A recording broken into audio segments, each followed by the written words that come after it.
नमस्कार। Analyser app में आप सभी का स्वागत है। फूड इंस्पेक्टर का हमने एक धारा पढ़ लिया था। एक धारा मतलब एक धारा नहीं, एक अधिनियम, आवश्यक वस्तु अधिनियम। उसके अंतर्गत सारी चीज़ों को लगभग देखा। तबीयत मेरी बहुत डामाडोल है। आप देख रहे हैं ये खांसी की दवा जो है साथ में रखा हूँ। उसके साथ ही पानी भी साथ में रखा हूँ कि ऐसा मामला ना हो कि यही खांसते खांसते गिर जाऊं। तो दोनों व्यवस्थाएं हैं। साथ में इसका ढक्कन भी ऐसे खोल के रखा हूं ताकि जैसे ही खांसी है तुरंत पी। तो आप लोग थोड़ा सपोर्ट के साथ देखिएगा। कहने का मतलब ये है, आवश्यक वस्तु अधिनियम जो हमने पढ़ा उसमें मैं आपको कुछ चीज़ें बता देता हूँ। एक दो बड़े कोचिंग इंस्टीट्यूट, उन बड़े कोचिंग इंस्टीट्यूट में मैं देखा कि वो लोग भी आवश्यक वस्तु अधिनियम को पढ़ा रहे हैं। और उन वीडियो को देखने के बाद और मेरे वीडियो को देखने के बाद एक चीज़ बस मैंने देखा, एक छोटा सा चीज़, लेकिन ये चीज़ आपको बहुत ध्यान रखनी पड़ेगी क्योंकि ऐसे ऐसे छोटी छोटी चीज़ें छूट जा रही होंगी। मैंने बताया था आवश्यक वस्तु अधिनियम 1955 में भारत में लागू हुआ, जिसमें जम्मू कश्मीर शामिल नहीं था। यानी जम्मू कश्मीर में ये लागू नहीं हुआ 1955 में, बाद में लागू हुआ। कब लागू हुआ ये 1900, मेरे ख्याल से 1967 या 68 इसी आसपास था। आपको ध्यान होगा, मैं पढ़ाया था तो इस आसपास ये जम्मू कश्मीर में भी लागू कर दिया गया। अब कुछ कोचिंग में मैंने देखा कि इसको बताया गया है कि 1955 में तो पूरे मतलब जम्मू कश्मीर को छोड़ करके पूरे भारत में लागू था। उसके बाद भारत में कब लागू हुआ? सन 2019 में, जब धारा 370 हटा तब। तो ऐसा नहीं है, इस चीज़ को विशेष ध्यान रखिएगा। ये छोटी छोटी चीज़ें आपसे प्रश्न के रूप में बन करके जब सामने आएंगी तो आपके लिए बहुत नुकसानदायक हो जाएगा। इसलिए बोलता हूँ कि हमेशा पीडीएफ को साथ में रखिए और ध्यान से देखते जाइए, क्योंकि मैं जो बोल रहा हूँ कोई और जो बोल रहा है, ज़रूरी नहीं है कि वो एकदम 100% सच हो। लेकिन गलतियां तो कहीं से भी हो सकती हैं, चूक कहीं भी उससे भी हो सकती है। लेकिन मैंने ये जो देखा, ये 2019 में जो उन्होंने बताया 1970 में धारा 370 हटने के बाद ये लागू हुआ पूरे भारत में, ये एक बड़ा मिस्टेक है और ये प्रश्न बनने लायक है।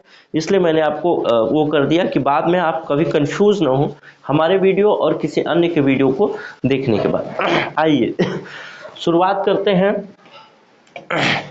आज का जो अधिनियम है, एक्ट है, उसको कहा जाता है राष्ट्रीय खाद्य सुरक्षा अधिनियम 2013।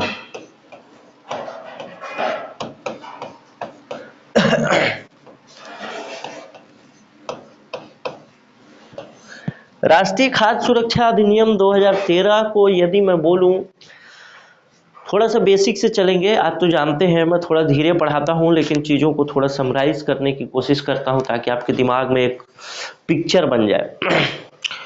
थोड़ा सा बेसिक से चलेंगे, थोड़ा सा हिस्ट्री से चलेंगे। तो राष्ट्रीय खाद्य सुरक्षा अधिनियम 2013 सामान्य रूप से अगर आप पढ़ते हैं तो ये पढ़ते हैं कि जो ज़रूरतमंद लोग हैं उनको खाद्य सुरक्षा यानी खाद्यान्न खाने की सुरक्षा, भोजन की सुरक्षा देने के लिए अधिनियम लाया गया।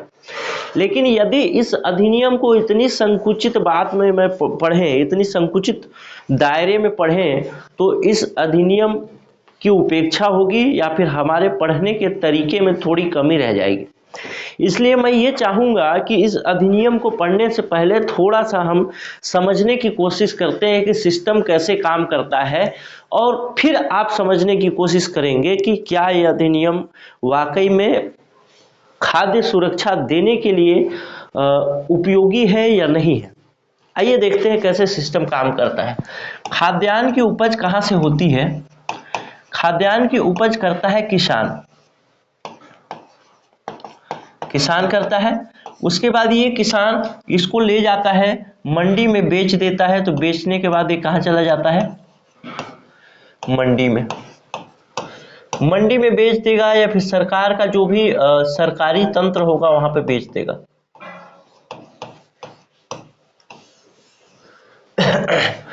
अब मान लीजिए मंडी में बेचा तो मंडी वाला जो है वो अगर गैर सरकारी मंडी है यानी प्राइवेट कोई मंडी है वहाँ पे बेचा तो यहाँ से फिर ये मंडी से निकल करके मार्केट में आ जाएगा और मार्केट में यानी बाजार में आ जाएगा और बाजार में आने के बाद फिर से ये उन लोगों को पहुंच जाएगा जो कि इसको खरीदना चाहते हैं।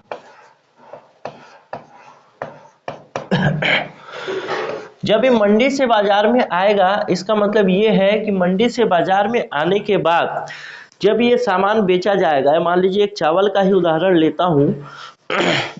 चावल उपजाया गया, उपजाने के बाद किसान को पैसों की ज़रूरत थी तो किसान ने वो धान बेच दिया मंडी में 10 रुपये किलो के मूल्य से।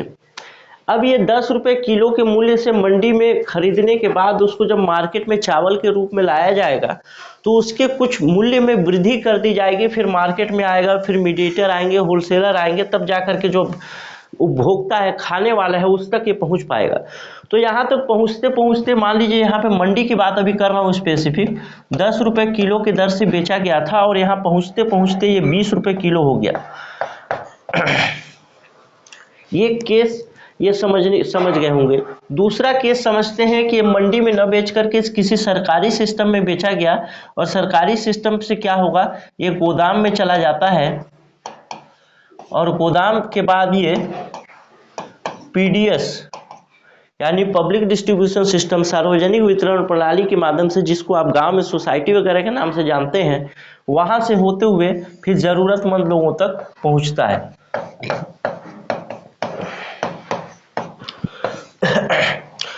अब एक और भी चीजें देखते हैं इसमें। जरूरतमंद दो तरीके के हो सकते हैं।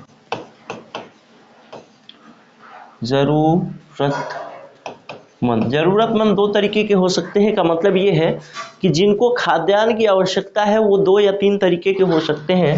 पहला तो ये हो सकता है जो उस खाद्यान्न को खरीदने में सक्षम हो।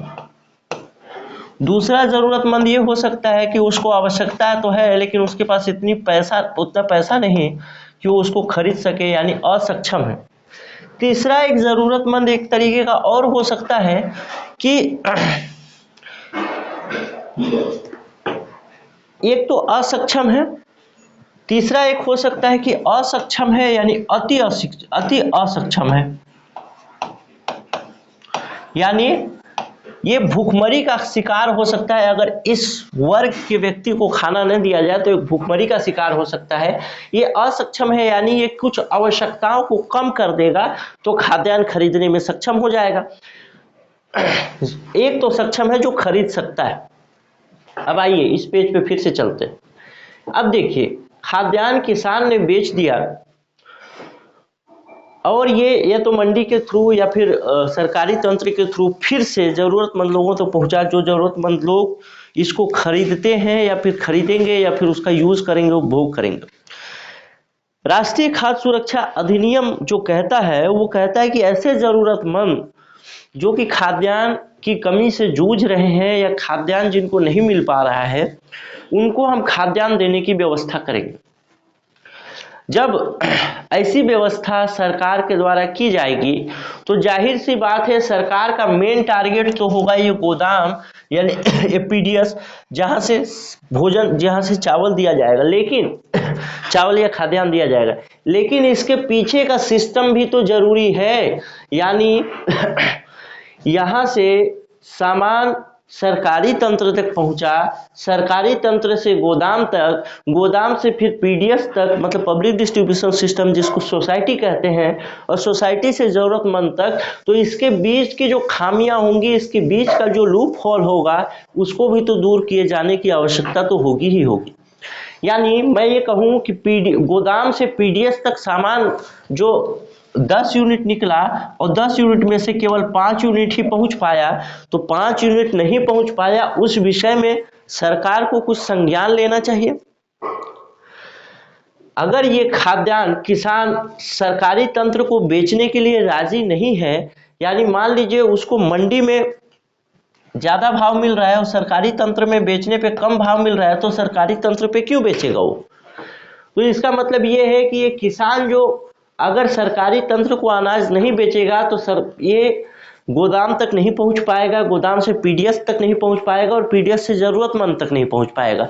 और ऐसी स्थिति में कोई भी अगर पक्ष सरकार अनदेखा कर दे तो फाइनली जो जरूरतमंद तक चावल पहुंचना था, दाल पहुंचना था, खाद्यान्न पहुंचना था, वो तो किसी भी हाल में नहीं पहुंच पाएगा। आप इस चीज को समझ सकते हैं। जैसे किसान को यदि कम मूल्य मिलना लगे तो खाद्यान्न का उपज करना कम कर देगा, यानी उत्पादन करना कम कर देगा। मान लीजिए चावल का मूल्य वर्षों से नहीं मिल रहा है, ठीक ठाक चावल का मूल्य नहीं है वर्षों से, तो चावल बोना बंद कर देगा किसान। चावल के जगह पे वो हो सकता है मूंगफली बोए, हो सकता है तिल बोए, उड़द बोए, और आपने खाने की जरूरत है चावल की। और तो आपको यहाँ पे ये भी देखना पड़ेगा कि चावल के लिए जो एमएसपी है यानी मिनिमम सपोर्ट प्राइस है, न्यूनतम समर्थन मूल्य है, यानी सरकार जिस मूल्य पर न्यूनतम गारंटी देती है कि हम इस मूल्य पर आपके इस उपज को खरीद लेंगे, वो मूल्य ठीक ठाक है कि नहीं है। उसके बाद यहाँ से सरकारी तंत्र तक बेचने की व्यवस्था ठीक है कि नहीं है, वहां से गोदाम तक पहुंचने की व्यवस्था ठीक है कि नहीं है, गोदाम में ठीक ठाक रखने का व्यवस्था है कि नहीं, गोदाम से पीडीएस तक पहुंचने की व्यवस्था ठीक है कि नहीं, और पीडीएस से फिर जरूरतमंद तक पहुंचने की व्यवस्था ठीक है कि नहीं है। इसके अलावा सरकार या फिर सरकार इन चीजों पर भी ध्यान देगी कि जो सक्षम लोग हैं, असक्षम लोग हैं या अति असक्षम लोग हैं, इनकी पहचान की जा रही है कि नहीं की जा रही। तभी तो, क्योंकि सक्षम जो व्यक्ति है उसको तो किसी प्रकार की सहायता की आवश्यकता नहीं है। जो असक्षम व्यक्ति है और जो अति असक्षम है उसी को आवश्यकता है कि उसको हम सहयोग दें खाद्यान्न के रूप में, इसको तो कोई आवश्यकता नहीं है। तो इनकी पहचान ठीक ठाक तरीके से हो पा रही है कि नहीं, ये सारी चीजें भी देखी जाएंगी सरकार के द्वारा। सरकार के द्वारा ये भी देखा जाएगा कि किसानों को ठीक दर पे यानी ठीक ब्याज दर पे ऋण उपलब्ध हो, सस्ता बिजली उपलब्ध हो, ताकि वो ठीक ठाक तरीके से चावल का उत्पादन करें या गेहूं का उत्पादन करें, कि जिस चीज का भी उत्पादन करें तब वो बाजार तक पहुंच पाए। तो इन पूरे के पूरे जो आयाम है, इन सारे आयामों को ध्यान में रखते हुए राष्ट्रीय खाद्य सुरक्षा अधिनियम 2013 लाया गया। यहाँ तक कि इसमें महिला सशक्तिकरण को भी ध्यान में रखा गया कि महिलाओं का सशक्तिकरण किस तरीके से हो। तो आप लोग समझ गए होंगे पूरा का पूरा सिस्टम किस तरीके से काम करता है। और फाइनली आवश्यक वस्तु राष्ट्रीय खाद्य सुरक्षा अधिनियम 2013 की क्या उद्देश्य है, किन किन क्षेत्रों पर ये काम करेगा। ये काम करेगा उत्पादन पर, ये काम करेगा वितरण पर, ये काम करेगा ट्रांसपोर्टेशन पर, ये काम करेगा पीडीएस को दुरुस्त करने पर, ये काम करेगा हितग्राहियों की पहचान करने पर, महिलाओं को सशक्त बनाने पर। ये सारी चीज़ों पर ये काम करने के लिए ये अधिनियम लाया गया। एक महत्वपूर्ण सवाल ये है कि हमने इस अधिनियम के अंतर्गत प्रावधान है कि हम जो असक्षम लोग हैं या जो अति असक्षम लोग हैं उनको भोजन देने की व्यवस्था, चावल खाद्यान्न देने की व्यवस्था करेंगे। या फिर इस अधिनियम के अंतर्गत यह प्रावधान है कि जो सरकारी स्कूल या गैर सरकारी स्कूल, जो भी सरकारी स्कूल हैं उसमें मिड डे मील की व्यवस्था करेंगे। मिड डे मील मतलब मध्याह्न भोजन की। तो क्या मध्याह्न भोजन इसी अधिनियम के आने के बाद चालू हुआ या इस अधिनियम से पहले भी चालू हुआ? और पहले जब चालू था ये मतलब ये योजना, मध्याह्न भोजन योजना, मिड डे मील स्कीम पहले चालू था, तो फिर इसको इस राष्ट्रीय खाद्य सुरक्षा अधिनियम में शामिल क्यों कर लिया गया? ये महत्वपूर्ण कुछ सवाल हैं आपके सामने। आज हम ज्यादा नहीं पढ़ेंगे, आज पढ़ेंगे इसकी भूमिका और थोड़ी थोड़ी धाराओं पर, फिर आगे वाली क्लास में पढ़ेंगे। तो कुल मिला के देखिए क्या होता है। दो चीजें होती है, एक जिम्मेदारी होती है और एक होती है गैर जिम्मेदारी।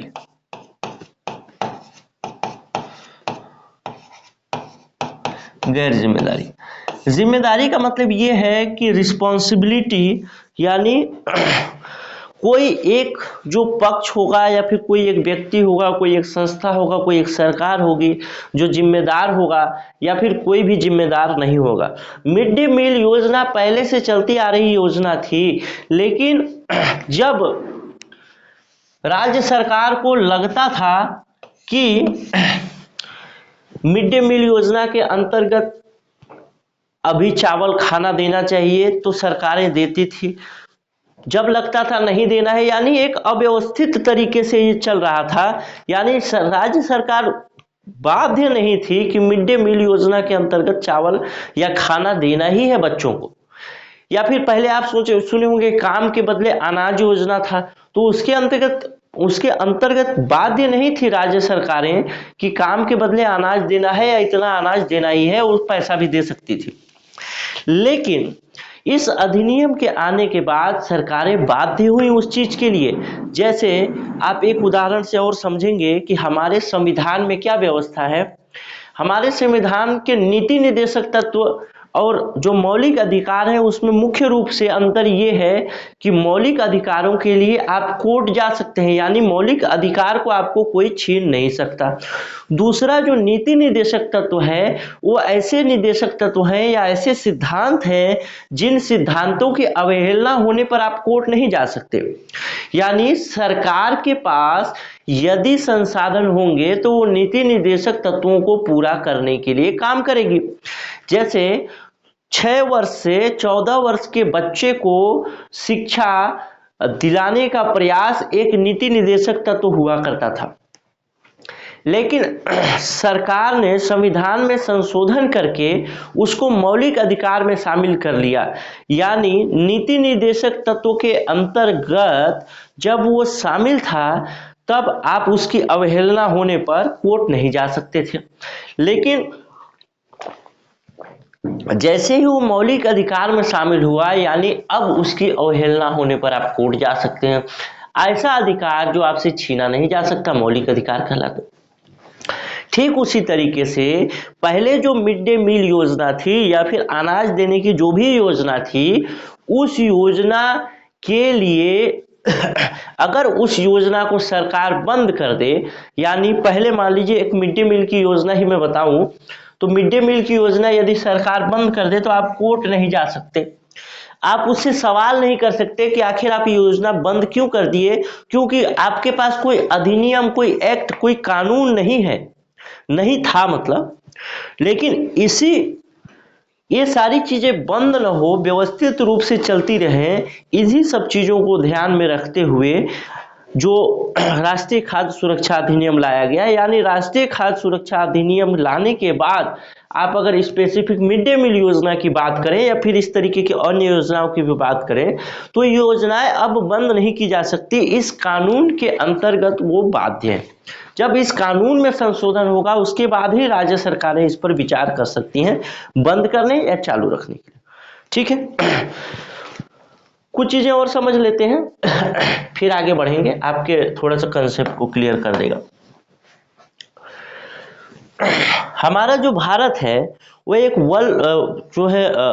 वेलफेयर स्टेट है, यानी लोक कल्याणकारी राज्य है। लोक कल्याणकारी राज्य होने का मतलब ये है कि जो लोग हैं यानी जो जनता है उसके कल्याण के लिए सरकार नियम और कानून बनाएगी, यही है। तो विभिन्न राज्य सरकारों और केंद्र सरकारों को जब जब भी लगा है कि जनता के कल्याण के लिए कोई कानून बनाया जाना चाहिए तो वो कानून उसने बनाया। दूसरी बात, जब जब उनको ये लगा है कि कुछ योजनाएं लानी चाहिए लोक कल्याण के लिए, जनता के कल्याण के लिए, तो तब तब उन्होंने योजनाएं भी लाई। कोई भी अधिनियम जब बनता है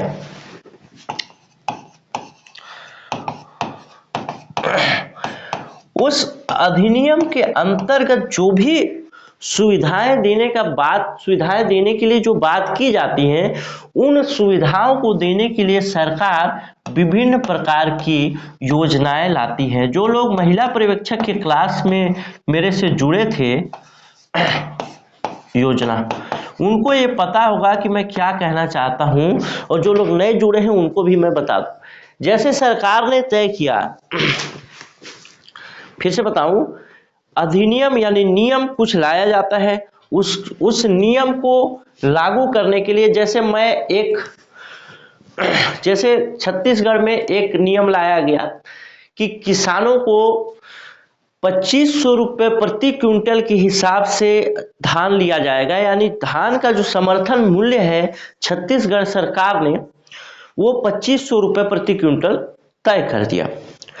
अब जो लोग कृषि क्षेत्र से होंगे, जो धान वगैरह की बिक्री करते हैं, तो जब धान आप बेचते हैं तो लगभग 1800 रुपये प्रति क्विंटल के हिसाब से आपका धान बिकता है, और 700 रुपये जो बच जाता है, 18,700 700 रुपये जो बच जाता है वो किसके हिसाब से आता है? एक नियम तो सरकार ने बना दिया कि हम 2500 रुपये प्रति क्विंटल के हिसाब से धान लेंगे, एक नियम बनाया उसके लेकिन केंद्र सरकार ने जो न्यूनतम समर्थन मूल्य तय किया है 1800 रुपये प्रति क्विंटल, उस न्यूनतम समर्थन मूल्य के हिसाब से सरकार धान ले रही है, लेकिन इस 700 रुपये भी तो उसको देना है, और इस 700 रुपये को उसको देने के लिए वो क्या व्यवस्था की? एक योजना लेके आई, राजीव गांधी किसान न्याय योजना, और उस योजना के अंतर्गत आपको ये 700 रुपये देने का प्रावधान किया गया। तो पहले नियम बना और उस नियम को फॉलो करने के लिए एक योजना ले आई गई। जैसे एक और उदाहरण से हम समझें कि हमने बच्चों का जो 6 से 14 वर्ष के जो बच्चे हैं, उन बच्चों के लिए हमने निर्धारित किया कि ये बच्चे जो हैं इनका जो शिक्षा का अधिकार है, जो वो मौलिक अधिकार है, यानी 6 वर्ष से 14 वर्ष के सभी बच्चों को शिक्षा जो मिलेगा वो मौलिक रूप से मिलेगा ही मिलेगा। अब इस शिक्षा को मौलिक अधिकार के रूप में तो शामिल किया गया, लेकिन इस बच्चों को शिक्षा से जोड़ने के लिए, वो तो हमने संविधान में प्रावधान किया, बच्चों को शिक्षा से जोड़ने के लिए हमने एक अभियान चलाया, हमने एक योजना चलाई जिसको आप जानते हैं सर्व शिक्षा अभियान के नाम से, यानी उनका एडमिशन किस हिसाब से हो तो इस योजना के माध्यम से हो, सर्व शिक्षा अभियान के माध्यम से। तो आप ये चीजें, दोनों चीजें आप समझ गए होंगे।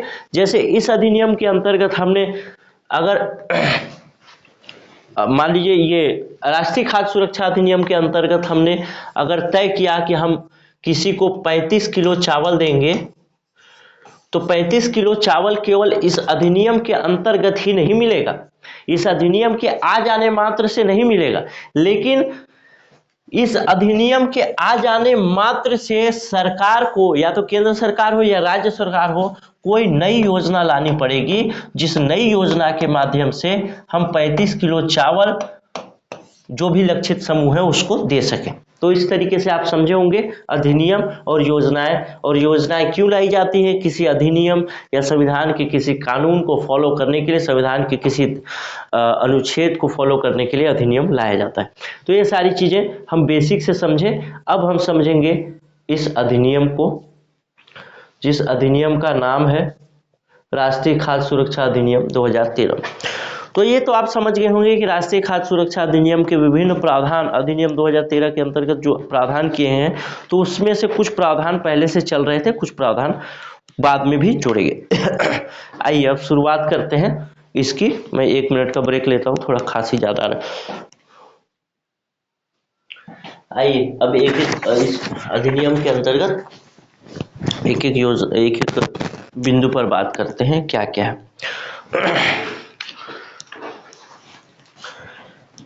राष्ट्रीय खाद्य सुरक्षा अधिनियम 2013 में कुल अध्याय की संख्या जो है, कुल अध्याय है आपके 13, और कुल धारा की संख्या अगर बोले तो वो है 45, और कुल अनुसूची जो है वो है 4 अनुसूची आती है। अब एक एक चीज को पहले समझ लेते हैं, जो नए लोग इससे जुड़े होंगे, पहले तो बात हो चुकी है। देखिए, अधिनियम में मुख्य चीज होता है धारा। धारा मतलब एक एक धारा में उस अधिनियम के विषय में क्या क्या चीजें हैं उसको विस्तारित किया जाता है। एक धारा में सामान्यतः एक तरह की चीजें रखी जाती हैं। अब विभिन्न प्रकार की धाराएं, जो एक तरीके की धाराएं हों, जैसे मान लीजिए एक तरीके का इसमें धारा होगा राशन कार्ड के बारे में, जो धारा होगा राशन कार्ड कैसे बनेगा, कौन उसका लाभार्थी होगा, कौन लाभार्थी नहीं होगा, मतलब कौन उसका हितग्राही होगा, कौन हितग्राही नहीं होगा, इससे संबंधित जो विभिन्न धाराएं होंगी, मान लीजिए 6 धाराएं, एक 2 3 4 5 6, तो एक धारा में कुछ लिखा गया, दूसरे में कुछ, तीसरे में कुछ, चौथे में कुछ, पांचवें में कुछ और छठवें में कुछ, लेकिन 1 से लेकर 6 तक की जो धाराएं हैं उसमें एक ही तरीके की चीज तो लिखी गई है कि राशन कार्ड के बारे में लिखा गया। तो इसको एक अध्याय में हम शामिल कर लेते हैं। मान लीजिए राशन कार्ड को लिख दिया हमने अध्याय 1, और इसमें राशन कार्ड के बारे में पूरी बातें लिख दी। तो उसी तरीके से यानी जो धाराएं हैं वो विभिन्न अध्यायों में बटी होंगी। एक अध्याय के अंतर्गत 3 धारा, 4 धारा, 14 धारा, 15 धारा ऐसे होंगी। तो 13 अध्याय के अंतर्गत 45 धाराएं हैं। दूसरी बात है अनुसूची की। तो अनुसूची को एकदम सामान्य भाषा में आप समझिए, इसको बोला जाता है लिस्ट, यानी सूची। अनुसूची में से अनु हटा दीजिए, सूची बोला जाता है। और सूची जो है, सूची का मतलब क्या है, सूची का मतलब है लिस्ट, और उसी को अधिनियम की भाषा में अनुसूची बोला जाता है। तो कुल मिला के इसमें अध्याय 13 अध्याय है, 45 धारा, और अनुसूची की संख्या जो है 4 है। अब समझते हैं आगे।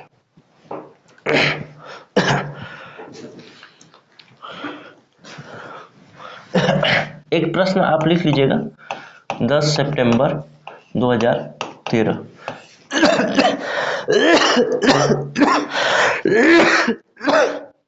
इसी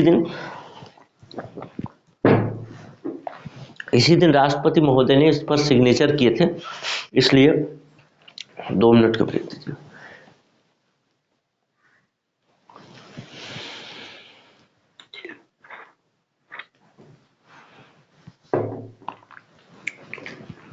इस अधिनियम पर राष्ट्रपति महोदय ने 10 सितंबर 2013 को सिग्नेचर किया था, उसी दिन से अधिनियम लागू हुआ, इसलिए ये डेट आपको लिखना महत्वपूर्ण है, याद रखना महत्वपूर्ण है। आगे समझते हैं क्या है इसका उद्देश्य, थोड़ा सा देखते हैं। इसका उद्देश्य है, शुरू में ही लिखा है अधिनियम के, जन साधारण को गरिमामय जीवन निर्वाह करने के लिए सस्ती कीमतों पर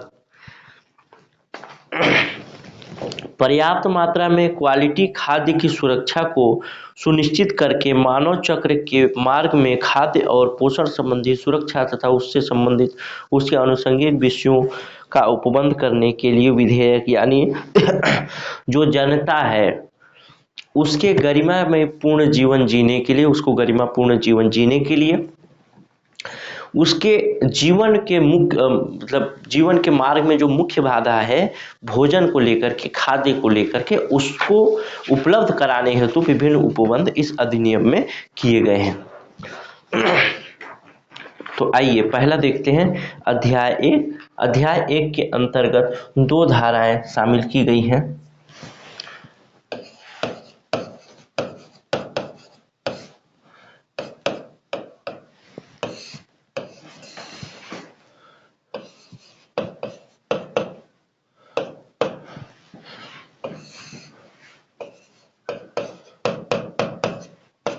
दो धाराएं शामिल। पहला धारा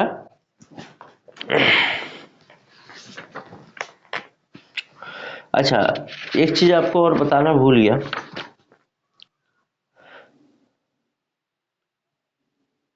वैसे जरूरत नहीं है, मैं ये बता रहा था कि इससे पहले सरकार ने इस विषय में एक अध्यादेश भी लाया था। जब ये पास नहीं हुआ था उससे पहले ही अध्यादेश लाया गया था। उस समय केंद्र में कांग्रेस की गवर्नमेंट हुआ करती थी, मनमोहन सिंह प्रधानमंत्री हुआ करते थे, तो अध्यादेश वाला है। लेकिन वो आपसे संभवतः पूछेगा नहीं, इसी अधिनियम में इतनी चीजें पूछे के लिए। तो धारा 1 बताता है प्रारंभिक है। प्रारंभिक मतलब इसका नाम क्या होगा, ये कहाँ पर लागू होगा, कब से लागू होगा, ये सारी चीजें इसमें बताएगी। तो इसका संक्षिप्त नाम, विस्तार और प्रारंभ, यानी संक्षिप्त नाम क्या है इसका, राष्ट्रीय खाद्य सुरक्षा अधिनियम 2013। और लागू कहाँ पर होगा, तो संपूर्ण भारत में लागू होगा। ध्यान रखिएगा, यहाँ पे जम्मू कश्मीर आदि की कोई बात नहीं की गई है। और इसको 5 जुलाई 2013 से लागू करने का विचार था, लेकिन 5 जुलाई 2013 से तो आपको लागू हो ही नहीं पाया होगा। क्यों? क्योंकि 10 सितंबर को तो राष्ट्रपति ने इस पर साइन किए। तो ये उस समय वैसा बना था, लेकिन 10 सितंबर के बाद ही लागू हो पाया। अब देखते हैं परिभाषाएं। विभिन्न प्रकार की परिभाषाएं दी गई हैं, मैं एक एक चीज को आपको बताते जाता हूँ। पहला बात है आंगनबाड़ी। आंगनबाड़ी की परिभाषा क्या है? तो आंगनबाड़ी की परिभाषा ये है कि केंद्र सरकार द्वारा एकीकृत बाल विकास सेवा योजना के अंतर्गत गठित बाल देखरेख या विकास केंद्र, जो कि आंगनबाड़ी जो सामान्य रूप से आप जानते हैं, उसमें आपको कोई महत्वपूर्ण बात नहीं। दूसरा है केंद्रीय पूल। कभी भी आप पूछ सकते हैं केंद्रीय पूल का मतलब क्या है, तो इसको आप लोग थोड़ा सा ध्यान रखिएगा, टेक्निकल शब्द है केंद्रीय पूल। केंद्रीय पूल क्या है?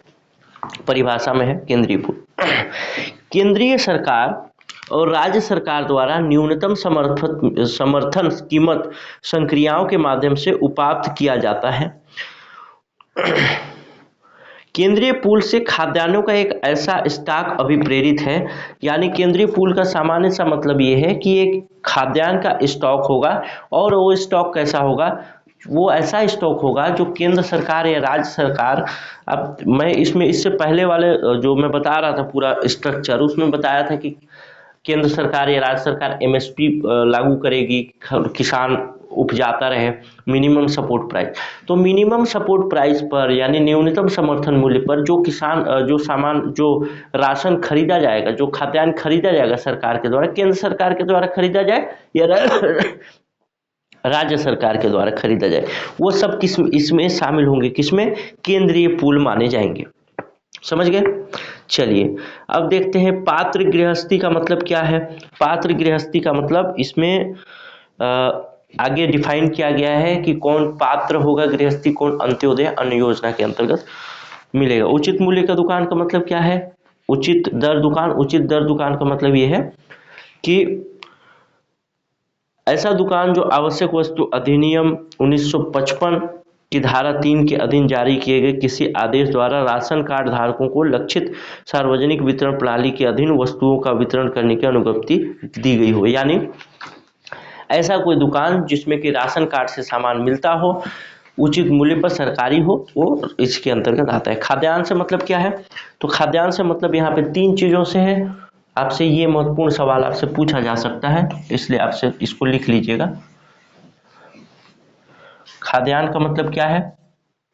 इसी के अंतर्गत चल रहे हैं। धारा 2 में क्या है? परिभाषा है। कभी कभी खाद्यान्न में दाल दे देगा, तिलहन दे देगा, इसलिए आपको मैं बता दे रहा हूं। 3 चीजें हैं। पहला चावल है, लिखते जाइएगा। दूसरा है गेहूं, तीसरा है मोटा अनाज। ये तीनों चीजें खाद्यान्न के अंतर्गत है। किसमें खाद्यान्न के अंतर्गत है? इस अधिनियम के अंतर्गत। आगे देखिए खाद्य सुरक्षा से मतलब क्या है? खाद्य सुरक्षा का मतलब यह है कि इसी अधिनियम में अध्याय 2 में बताया गया है कि खाद्य सुरक्षा का मतलब क्या होगा, किस तरीके से खाद्य सुरक्षा दी जाएगी। खाद्य सुरक्षा देने का मतलब यह है कि किसी को भूखे न मरे, उसके लिए उसको खाने की सुरक्षा की गारंटी ले रही है सरकार एक तरीके से, कि हम आपको भोजन देंगे ही देंगे, इस तरीके का बात।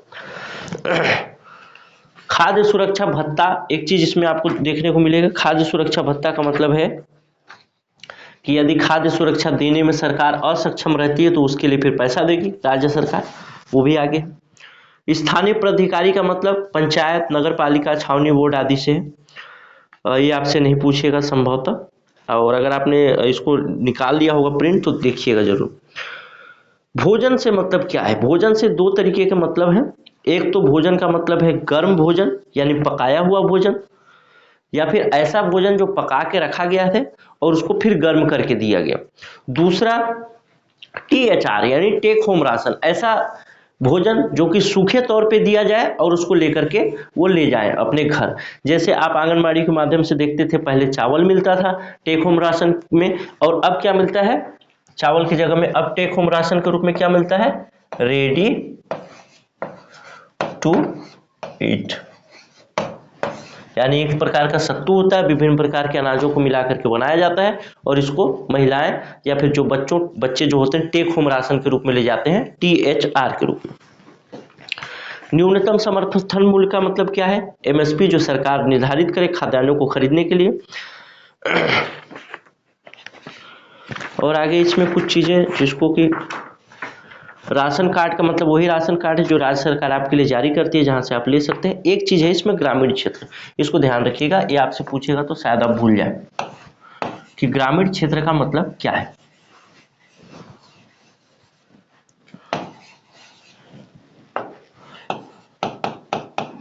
लिखते जाइएगा, मैं लिखवाता नहीं हूं, यही मेरी एक सबसे बड़ी खासियत है, लिखवाता नहीं। ग्रामीण क्षेत्र का मतलब क्या है? तो ग्रामीण क्षेत्र का मतलब ये है नगरीय स्थानीय निकाय या छावनी बोर्ड के अलावा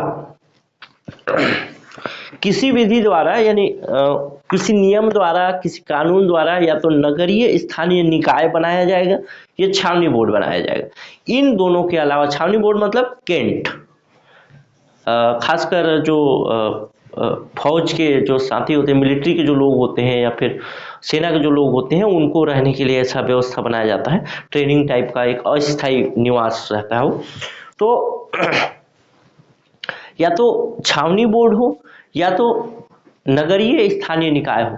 इसके अलावा जितनी भी चीजें होंगी वो सभी जगह, वो सभी क्षेत्र ग्रामीण क्षेत्र में आएंगे। यानी जंगली क्षेत्र हो तो भी, जहां लोग निवास करें भाई, जंगली क्षेत्र हो, जनजातीय क्षेत्र हो, तो यहाँ पे उस तरीके से डिफाइन नहीं किया गया है कि जनजातीय क्षेत्र अलग होगा, जंगली क्षेत्र अलग होगा, ग्रामीण क्षेत्र अलग होगा, ऐसा नहीं है। यहाँ पे दो ही कैटेगरी में डिफाइन किया गया, एक तो शहरी क्षेत्र होगा और एक ग्रामीण क्षेत्र होगा। शहरी क्षेत्र का मतलब क्या हुआ? या तो छावनी बोर्ड हो या फिर स्थानीय नगरीय निकाय हो, यानी नगर पंचायत हो, जिला पंचायत, इस टाइप का हो, ये नगर पालिका हो, नगर निगम हो, इस टाइप का हो, या फिर छावनी बोर्ड हो, वो किस में आ जाएंगे? शहरी क्षेत्र में। उसको छोड़ दें बाकी तो सब ग्रामीण क्षेत्र है। तो दो पॉइंट आपको याद रखना है, एक स्थानीय नगरीय निकाय और दूसरा छावनी बोर्ड यानी कैंटोनमेंट जोन। आइए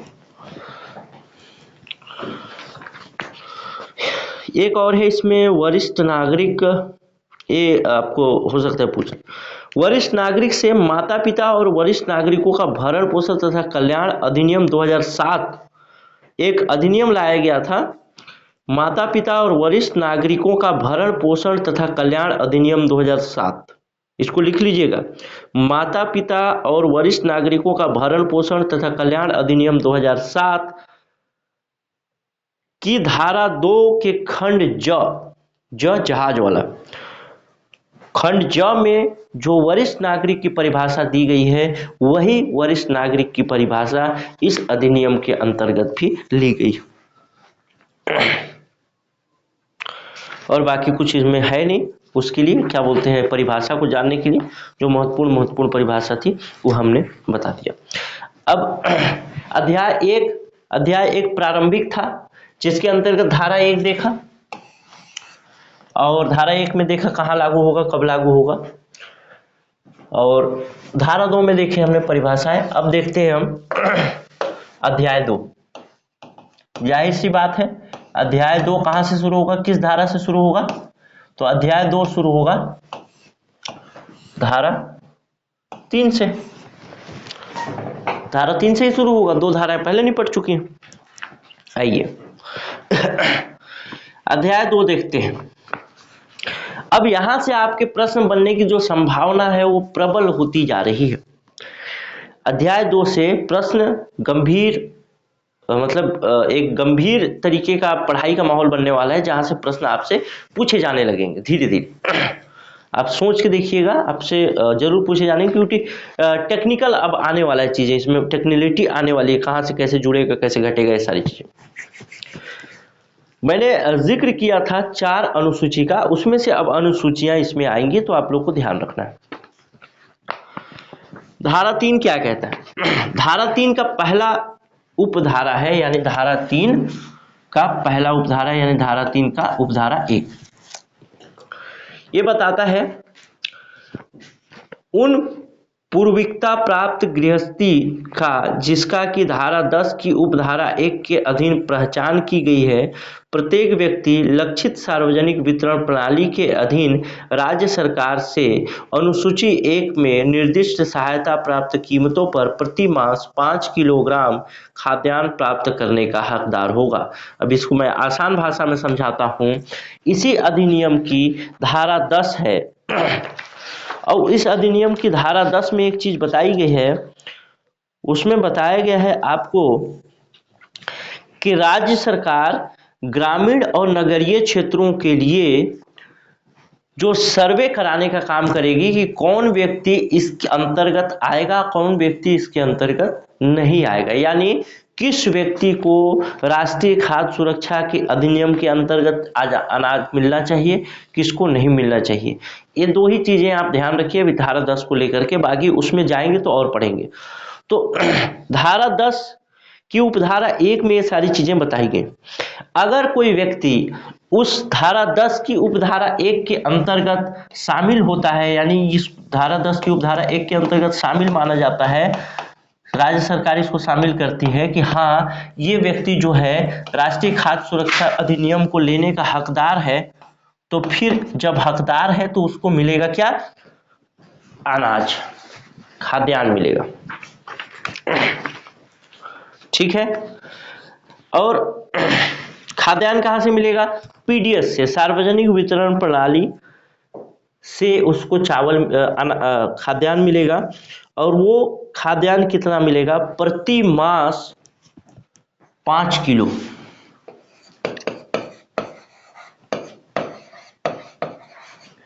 प्रति महीना 5 किलो का खाद्यान्न मिलेगा। ध्यान रखेंगे धारा 10(1) के अंतर्गत ये शामिल है कि नहीं है, इसकी पहचान होगी।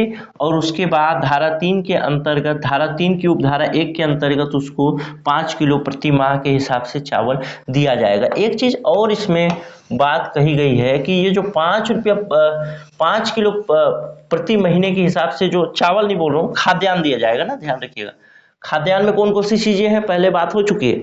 खाद्यान्न में 3 चीजें हैं इस अधिनियम के अंतर्गत, चावल, गेहूं और मोटा अनाज। तो उसमें से कुछ भी मिल सकता है, चावल मिले, गेहूं मिले, मोटा अनाज मिले या मिक्स मिले, कुछ भी मिले।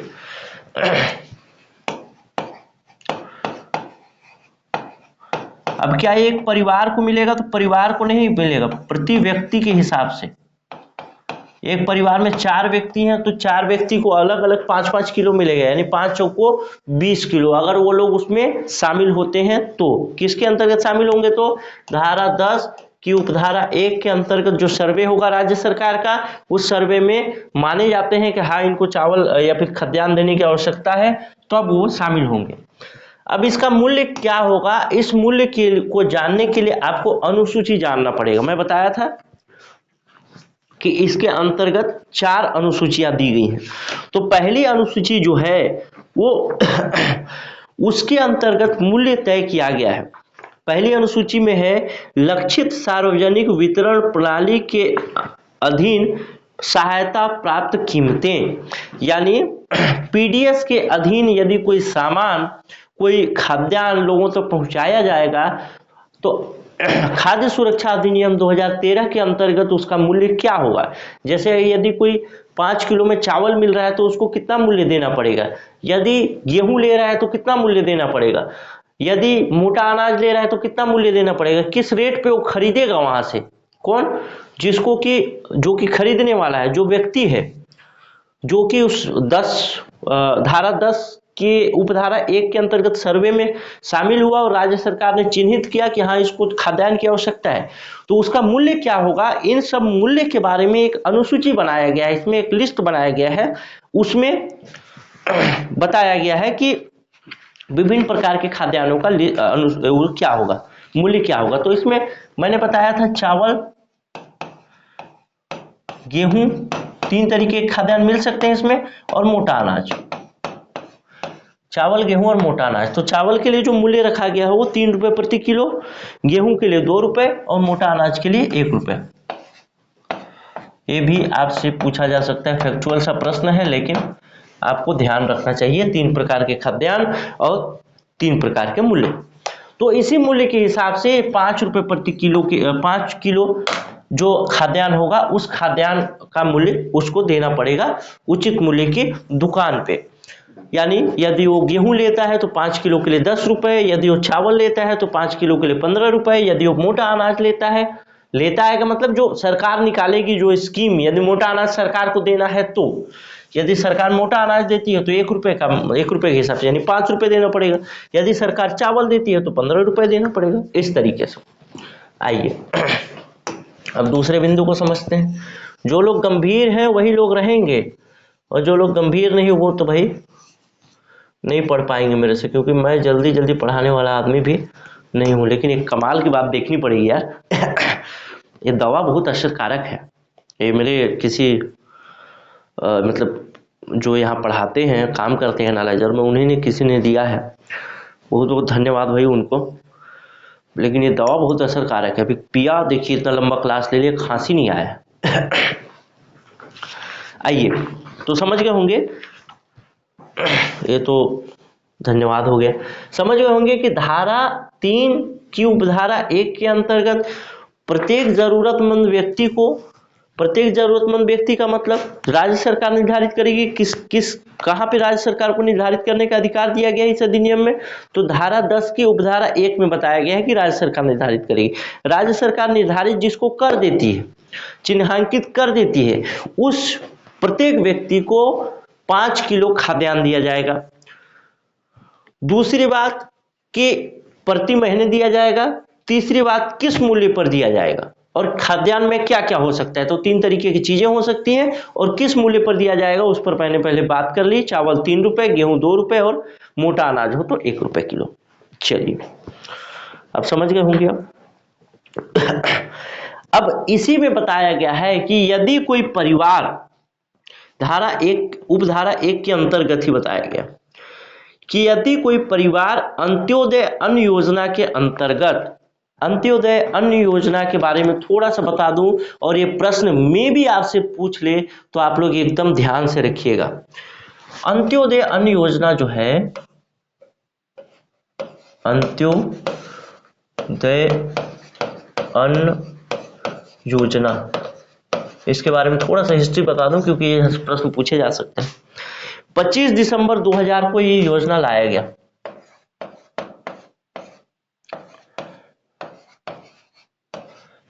ठीक, बस ये 2 चीजें याद रखिएगा। अंत्योदय अन्न योजना 25 दिसंबर 2000 में ये योजना आया था।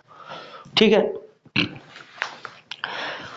अब इसी के अंतर्गत है, उपधारा 1 के अंतर्गत ही है कि यदि कोई अंत्योदय अन्न योजना वाला पात्र लाभार्थी है, यानी इस योजना के अंतर्गत यदि किसी को पहले से चावल मिल रहा होगा, किसी को पहले से अनाज मिल रहा होगा। मैं बताया हूं कि ऐसा बात नहीं है कि इस अधिनियम के आने के बाद ही सारी योजनाएं आई है, पहले से कुछ योजना चल रही थी जिसको इस अधिनियम में शामिल कर दिया गया।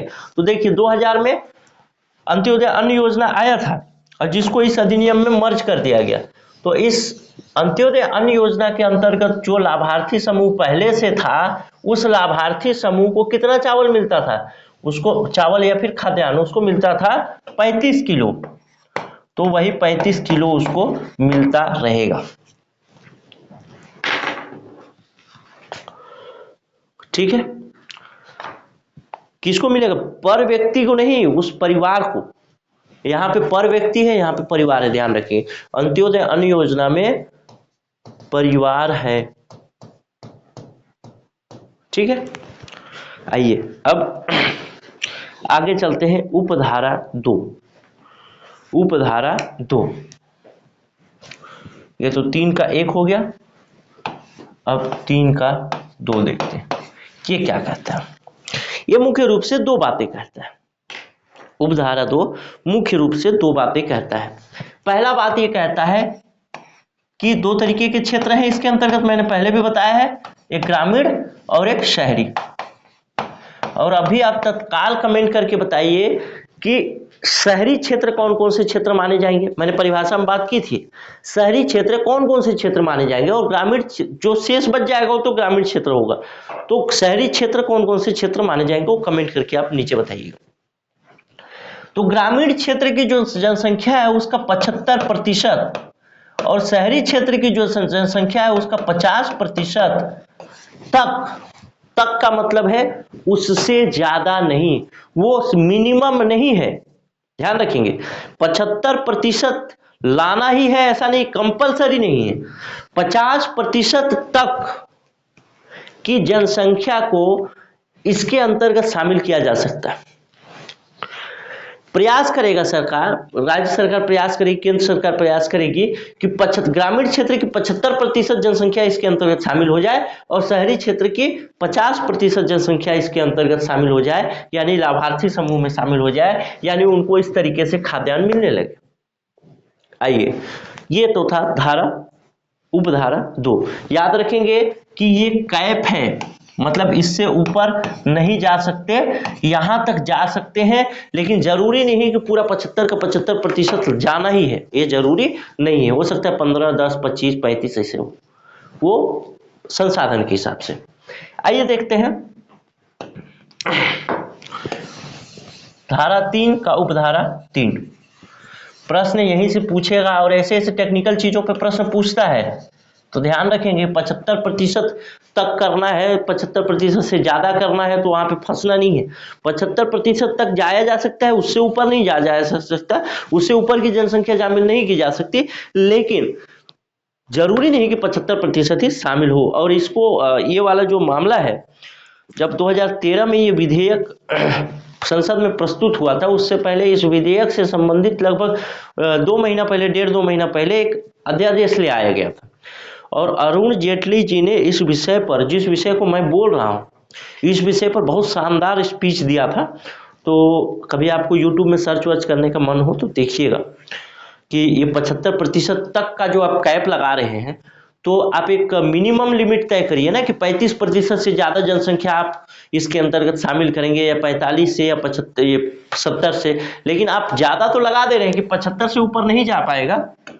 उनका कहना था कि 75% से ऊपर तो नहीं जाने दे रहे हैं आप, लेकिन 75% तक में आप 1% भी शामिल है, 2 भी शामिल है और 74 भी शामिल है, तो आप इसमें कहां तक जाएगा कुछ पता नहीं है, कितने जनसंख्या शामिल होंगे कुछ पता नहीं है, तो आप इसको जरूर वो करिए, ऐसा कहना था अरुण जेटली जी का जब संसद में बजट बहस हुआ था तब 2013 में। आइए देखते हैं इसकी अब उपधारा 3 देखते हैं। 3 की उपधारा 3 ये क्या कहता है? 3 की उपधारा 3 साफ साफ ये कहता है कि यदि राज्य सरकार चाहे, यानी राज्य सरकार को ये अधिकार दिया गया है इसके अंतर्गत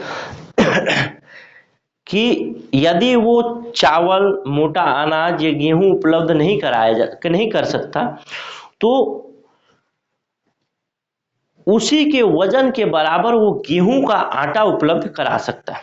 यानी एक तरफ 3 तरीके के अनाज हैं, एक चावल है, गेहूं है और मोटा अनाज है, तो इसके बदले क्या कर सकता है, वो गेहूं आटा उपलब्ध करा सकता है।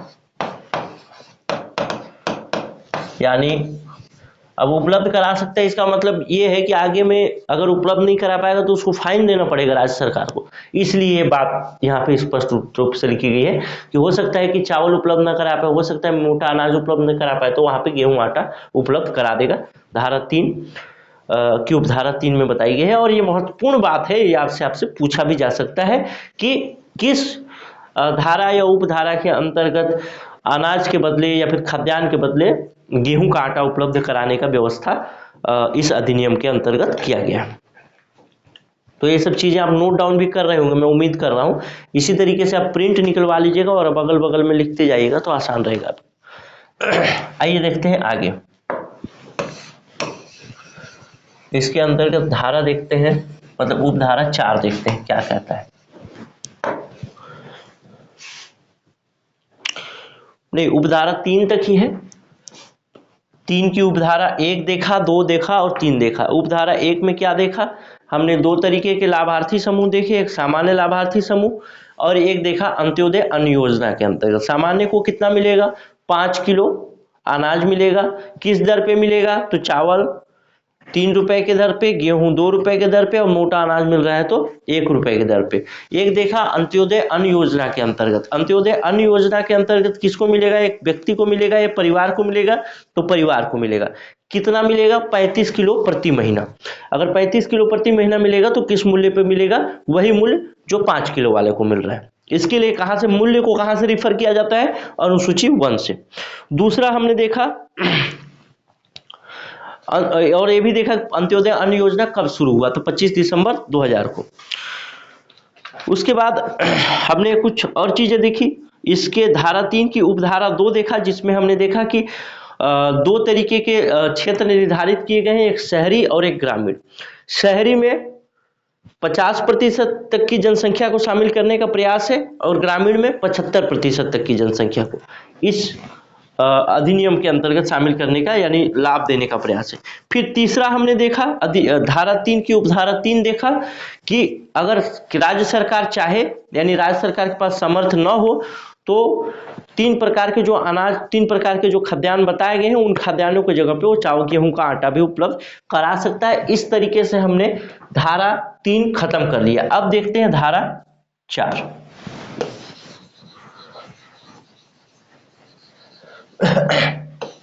यह अधिनियम बहुत बढ़िया है।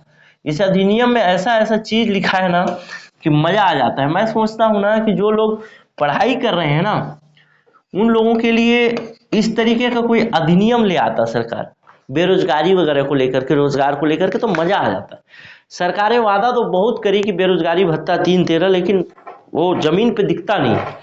तो ऐसा कोई नियम, अगर ऐसा कुछ अधिनियम सरकार ला पाती तो वाकई में जैसे राष्ट्रीय ग्रामीण रोजगार गारंटी योजना, वैसे ही हम लोग को कुछ मतलब हमारे जो शिक्षित वर्ग हैं उनको शिक्षित रोजगार योजना, शिक्षित रोजगार गारंटी योजना टाइप का कुछ, जिसमें जरूरी हो कि आप कुछ नहीं तो क्लर्क की नौकरी 14,000 15,000 की मिल जाए, बाबू की नौकरी मिल जाए, इस टाइप का कुछ योजना है। अगर न दे पाए तो फाइन भी दे, जैसे राज्य रोजगार गारंटी में फाइन देती है वैसे ही फाइन की व्यवस्था इसमें भी है, खाद्य सुरक्षा वाले में। तो उसी तरीके से कुछ व्यवस्था मिल जाता तो हमको कम से कम एज अ फाइन कुछ पैसा मिल जाता सरकार से। ऐसा मैं सोचता हूं, अगर ऐसा सरकार करती तो काफी अच्छा रहता, जवाबदेहिता आ जाती सरकार। धारा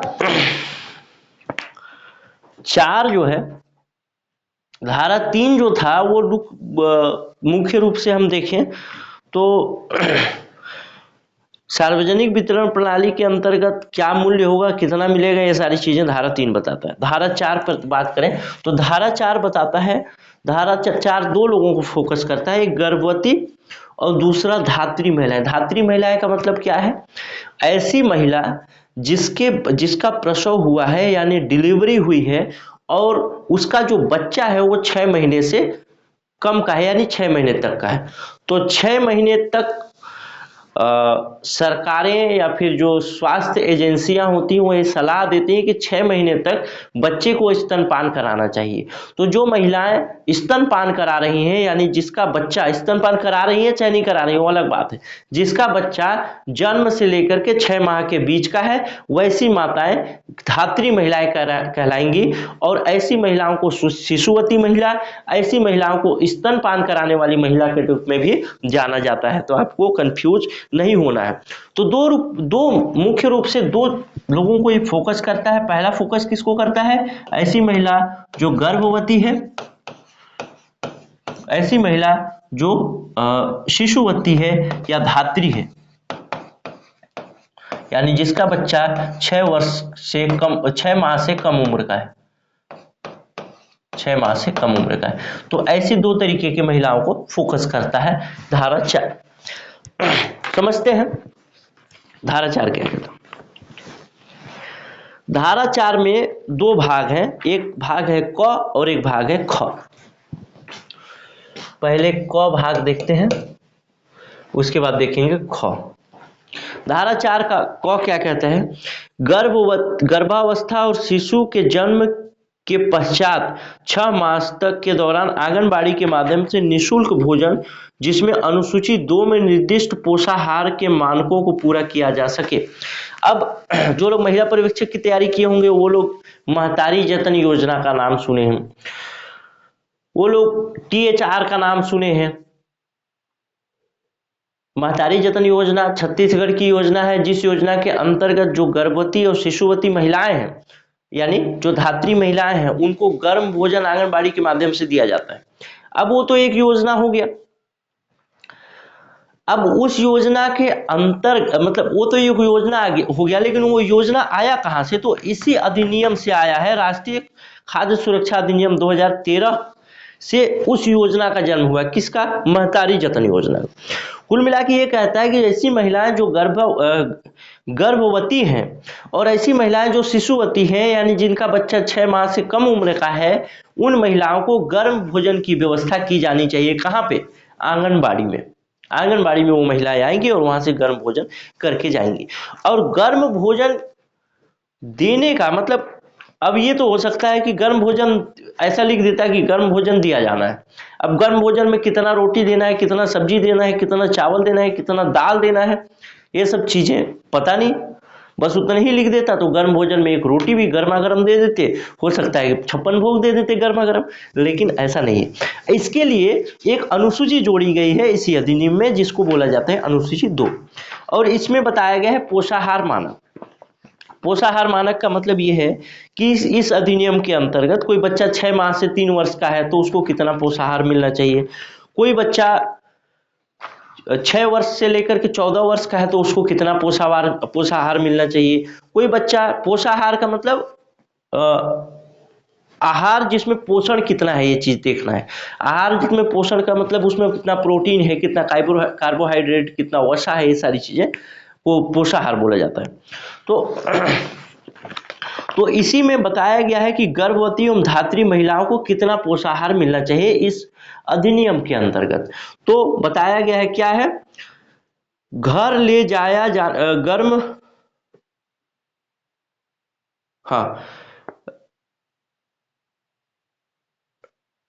हाँ, इसमें बताया गया है कि गर्भवती स्त्रियां और स्तनपान कराने वाली जो महिलाएं हैं, उनको टेक होम राशन के रूप में पोषाहार दिया जाएगा, जिसमें कि कैलोरी होगी 600 कैलोरी प्रतिदिन के हिसाब से, और 18 से 20 ग्राम प्रोटीन होगा। किलो कैलोरी, 600 किलो कैलोरी ऊर्जा होगी और 18 से 20 ग्राम प्रोटीन होगा। इनका लिस्ट किस में दिया गया है? अनुसूची 2 में। तो आप लोग इसको निकालिएगा और देखते जाइएगा, क्योंकि 30 प्रश्न पूछना है और 30 नंबर आपका आना भी चाहिए।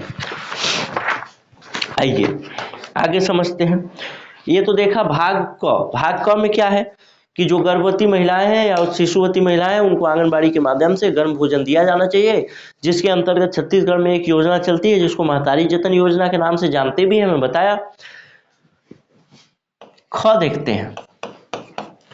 ख कहता है, इसी में बताया गया है ख के बारे में। ख कहता है कि धारा 3 का जो खंड ख है वो बताता है कि कम से कम 6,000 रुपए का सहायता मिलना चाहिए। किसको? ऐसी महिलाएं जो पहले गर्भवती थी और अब उनका जो है डिलीवरी हुआ है, प्रसूति हुआ है, तो प्रसूति होने के बाद उनको 6,000 रुपए का, या फिर पहले यानी प्रसूति के लिए, कुल मिला के डिलीवरी के लिए, बच्चे के डिलीवरी के लिए 6,000 रुपए का आर्थिक सहायता सरकार देगी। तो आप विभिन्न प्रकार के मातृ वंदन योजना, ये योजना, वो योजना देखते हैं, उसमें बताता है कि नहीं 6,000 रुपए मिलेगा, 6,000 रुपए मिलेगा। तो वो योजना इसी अधिनियम को ध्यान में रख करके लाया गया है कि यहां से उसको 6,000 रुपए मिलेगा। ये योजना कहता, ये अधिनियम कहता है, राष्ट्रीय खाद्य सुरक्षा अधिनियम कहता है कि आपको ऐसी योजना लाना है जिस योजना के अंतर्गत आप 6,000 रुपए देंगे। किसको? ऐसी महिला को जो पहले गर्भवती थी, अब प्रसूति कराई है। अब ये अलग अलग स्कीम होता है, हो सकता है गर्भावस्था के दौरान कुछ पैसा दिया जाए, प्रसूति यानी डिलीवरी के दौरान कुछ पैसा दिया जाए, डिलीवरी के कुछ टीकाकरण के बाद दिया जाए। तो इस तरीके की अलग अलग सरकार की स्कीम होती है, लेकिन वो डिलीवरी के लिए पैसा होता है, प्रसूति के लिए पैसा होता है। अब देखते हैं, धारा 4 हो गया। अब देखते हैं धारा 5। धारा 4 में 2 पार्ट है, क ख। क पार्ट गर्म भोजन के लिए, ख पार्ट 6,000 रुपए के लिए, जो कि प्रसूति के लिए यानी डिलीवरी के लिए दिया जाता है। धारा 5 देखते हैं। धारा 5 क्या कहते हैं? धारा 5 बालकों के पोषाहार सहायता की बात करता है। और बालक कैसे बालक हो सकते हैं? दो तरीके के बालकों के पोषाहार की व्यवस्था धारा 5 करता है। पहला जो धारा 5 के अंतर्गत है वो है, एक मिनट बस, मैं थोड़ा सा ब्रेक दीजिएगा।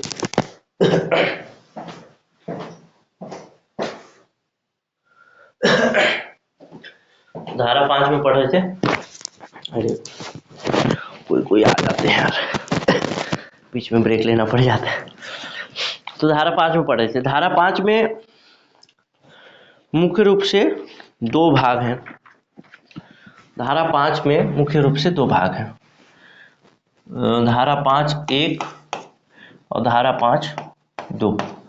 एक के अंतर्गत ही में दो भाग हैं, क और ख। अब आपको समझने में आसानी हो। धारा 5 बालकों के पोषाहार सहायता की बात करता है। अब इसमें क जो भाग है, 5(1) क जो भाग है वो बात करता है 6 माह से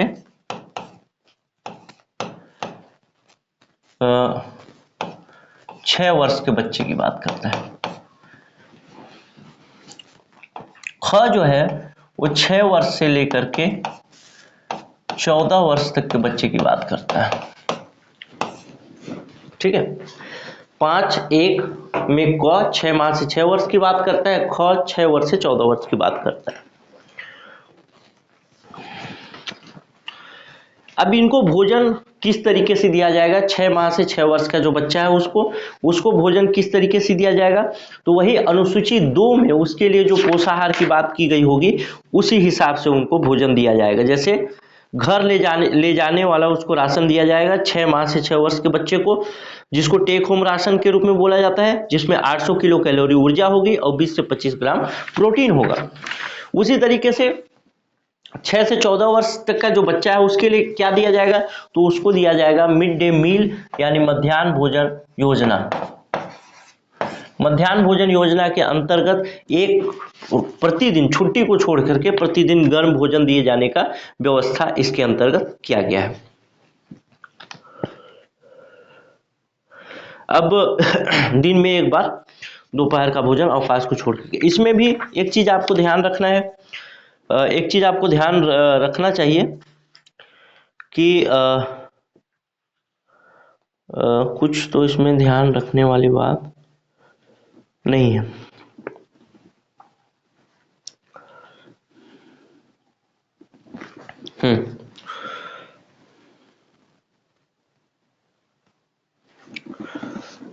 हाँ, नहीं है कुछ ध्यान रखने वाली। एक के अंतर्गत दो चीजें देख ली और दोनों में हमने देखा कि ये जो 6 माह से 6 वर्ष तक के जो बच्चे होंगे उनको किस हिसाब से खाना मिलेगा, किस हिसाब से मतलब भोजन देने की व्यवस्था है, और उसको कौन से अनुसूची में देखना है? अनुसूची 2 में जो उनके लिए पोषाहार का लिस्ट दिया हुआ है।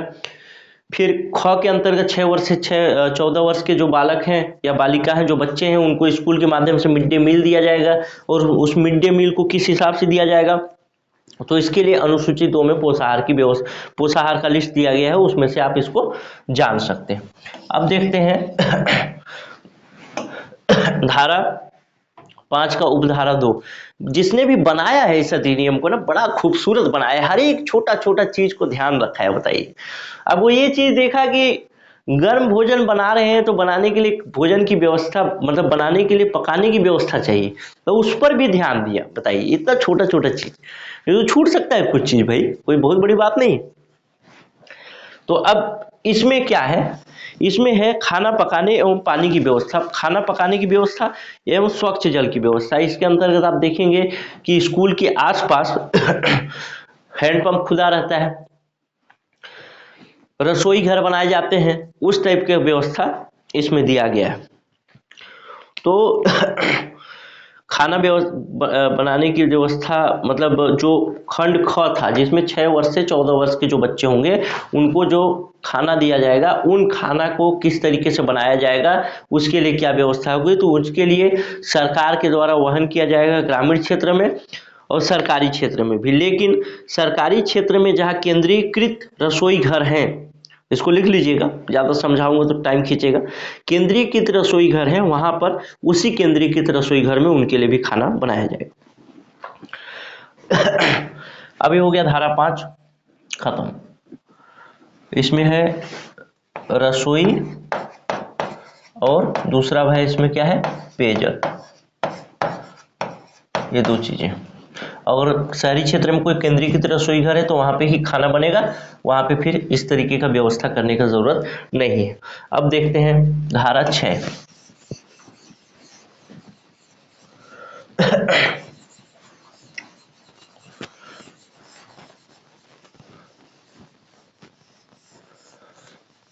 धारा 6 क्या कहता है?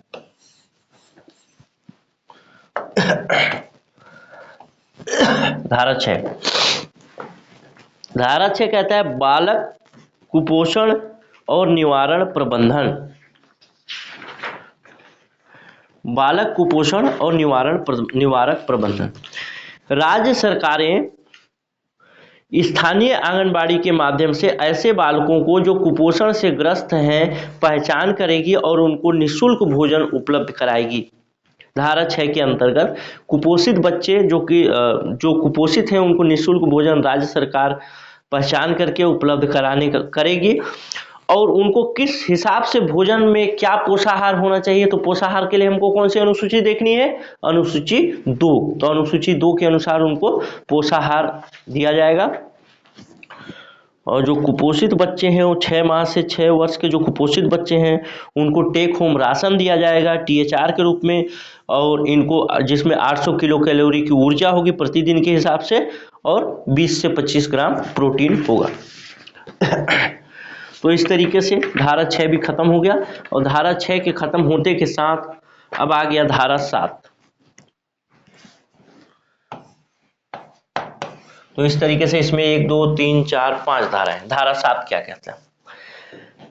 धारा 7 कहता है कि धारा 4, धारा 5 और धारा 6, धारा 4, धारा 5, धारा 6 क्या था? धारा बता रहा हूं,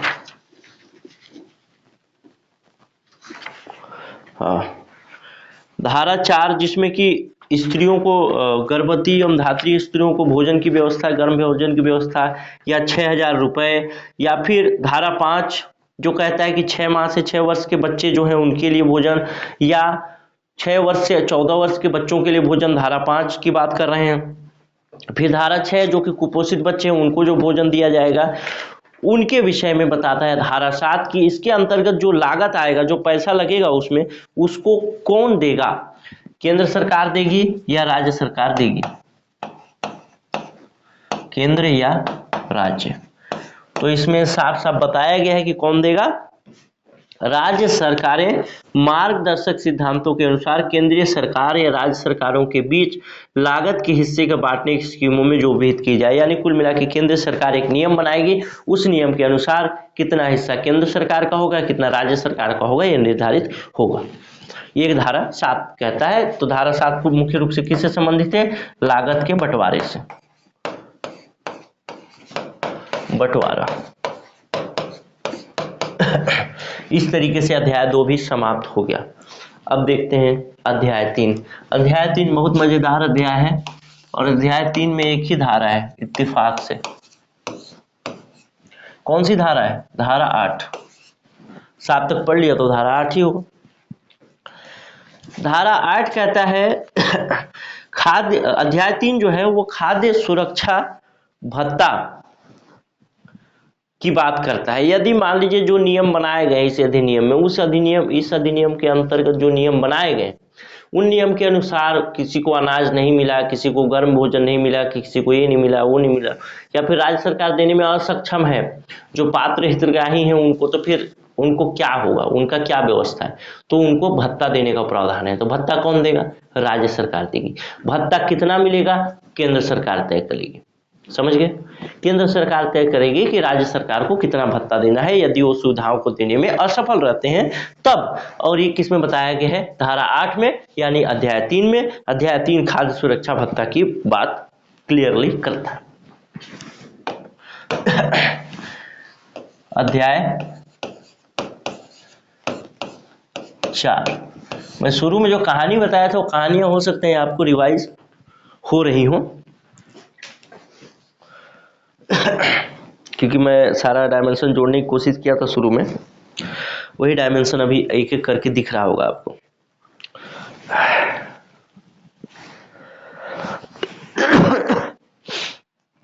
आइए अध्याय 4 देखते हैं, या फिर इससे आगे कल देखें क्या? कितना टाइम हो गया? कितना? हाँ, 1.25 घंटा हो गया भाई। अब इससे आगे कल देखते हैं, कल वाले वीडियो में। आज थोड़ा भूमिका वाला वीडियो था तो शुरू में समझाने के लिए मैं वो लंबा चौड़ा हो गया। बाकी अब जो है केवल धारा ही धारा है तो स्पीड से चलेगा। अब कल हम लोग मिलते हैं, कल वाले वीडियो में आगे की क्लासेस कंटिन्यू करूँगा। हाँ, आगे बढ़ने से पहले एक चीज़ और मैं बता दूं कि जो लोग अभी टेस्ट को ज्वाइन नहीं किए हैं तो टेस्ट के लिए आप टेस्ट को ज्वाइन कर लीजिए भाई, क्योंकि टेस्ट महत्वपूर्ण भाग है, तो बिना टेस्ट के संभव नहीं है सिलेक्शन। तो मैं तो फिर से कहूँगा टेस्ट को ज्वाइन करें। 2 तरीके का टेस्ट है, एक डिस्क्रिप्शन वाला है और एक विदाउट डिस्क्रिप्शन वाला है। तो जो लोग सीरियस होंगे वो तो डिस्क्रिप्शन वाला ही ज्वाइन करें, इसका प्राइस 999 रुपये है। लेकिन यदि आप एक डिस्काउंट कोड जिसका नाम है फूड ये यूज़ करते हैं, ये वाला डिस्काउंट कोड यूज़ करते हैं, तो इस डिस्काउंट कोड के साथ आपको डिस्काउंट मिल जाएगा। साथ ही अगर आप अपना प्रोफाइल अपडेट कर लेते हैं तो प्रोफाइल अपडेट में आप सभी को पता होगा कि 5% का डिस्काउंट एक्स्ट्रा मिल जाता है। तो इस तरीके से आप डिस्क्रिप्शन वाला करना चाहें तो, या फिर विदाउट डिस्क्रिप्शन वाला, लेकिन करें जरूर। हम जो सीरियस हैं वो डिस्क्रिप्शन वाला ही करें। महिला पर्यवेक्षक की तरह चूके नहीं। महिला पर्यवेक्षक में कई लोग आखिरी में किए या फिर नहीं किए, वो अभी रो रहे हैं। तो ध्यान रखिएगा, 1-1, 2-2 नंबर से चूकने से बेहतर है कि आप शुरू से बेहतर तरीके से सिस्टमेटिक चीज़ों को करते चलें तो ज़्यादा बेहतर होगा। कोई आपको यदि समस्या आती है तो एक नंबर तो हमारा है ही आपके पास, 96 17 41 36 76। इस नंबर पे व्हाट्सएप करें और बात भी कर सकते हैं।